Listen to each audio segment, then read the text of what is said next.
देखिए बेटा, आज अपन पढ़ेंगे नाउन ऑफ केस। अब जरा समझना कि नाउन ऑफ केस होते क्या है। तो देखो, केस वाक्य में नाउन और किसकी बेटा प्रोनाउन का क्या बताता है, संबंध बताता है।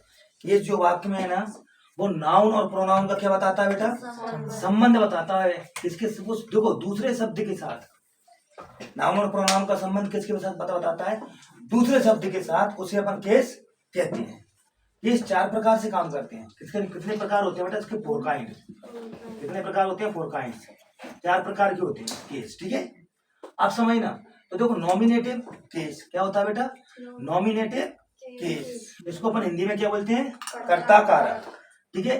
दूसरा होता है ऑब्जेक्टिव केस, इसको हिंदी में कहते हैं कर्म कारक। तीसरा होता है पॉसेसिव केस, जिसको बोलते हैं संबंध कारक।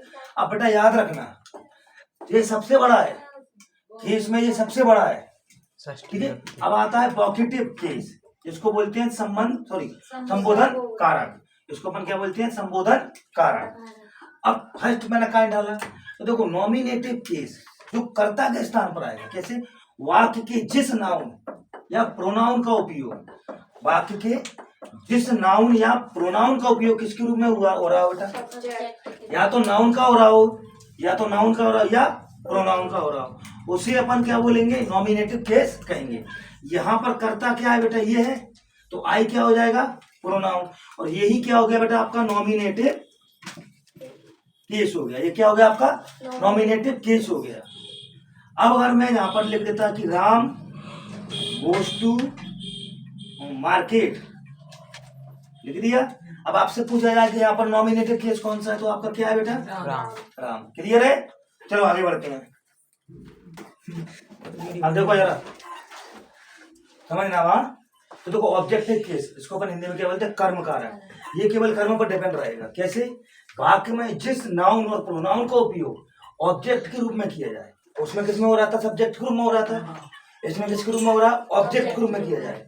मैंने पहले क्या बोला, सब्जेक्ट के रूप में किया जाए तो नॉमिनेटिव, ऑब्जेक्ट के रूप में किया जाए तो ऑब्जेक्टिव। तो ऑब्जेक्टिव के रूप में किया जाता है, उसे ऑब्जेक्टिव केस कहते हैं।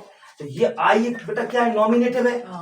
आई क्या है यहाँ पर, नॉमिनेटिव है, लेकिन राम क्या है बेटा यहाँ पर, ऑब्जेक्टिव है। मैंने लिखा है राम नाउन है, नाउन के साथ साथ वो क्या है बेटा, ऑब्जेक्टिव है। बात कैसे पता लगा सकते हो केस का। अब आता है पॉसेसिव केस, जब किसी नाउन का या नाउन या प्रोनाउन का उपयोग दूसरे नाउन और प्रोनाउन के साथ निकटतम में, अधिकतम में या संबंध बतलाया जाता हो।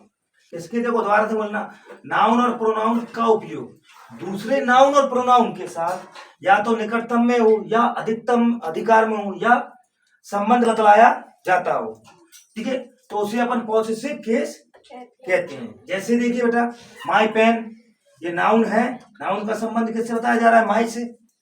नाउन का संबंध किससे बताया जा रहा है बेटा, इस माई से। उसी प्रकार राम्स हाउस, अब ये अगर अपोजिट ऑफ एस है ना, इसको अपन पॉसेसिव केस कहेंगे। क्यों, क्योंकि ये दो नाउनों के बीच में क्या बता रहा है, संबंध बता रहा है। इसके भी कई नियम होते हैं, एक नियम से आपका ही काम नहीं करेगा। कैसे देखिए बेटा, तो देखो अपोजिट ऑफ एस का उपयोग के संबंधित नियम, पहला है मुख्य रूप से सिंगुलर, सिंगुलर मतलब एक वचन, नाउन के साथ, नाउन के अंत में अपोजिट ऑफ क्या लगाकर बेटा, एस लगाकर, एस लगाकर इसका उपयोग किया जाता है। जैसे देखिए राम पेन, तो क्या हो जाएगा, राम की पेन, ठीक है। जैसे मैंने लिखा सुमन हाउस, तो मैंने सुमन का घर, सुमन का घर, तो का अर्थ भी दे रहा है, के का अर्थ भी दे रहा है ये, ठीक है, ध्यान से समझना, ये का अर्थ भी दे रहा है और के का अर्थ भी दे रहा है। उसी प्रकार लिखा मैंने सीता कार, यानी सीता की कार, ठीक है। अपन अब कल पढ़ेंगे। हाँ।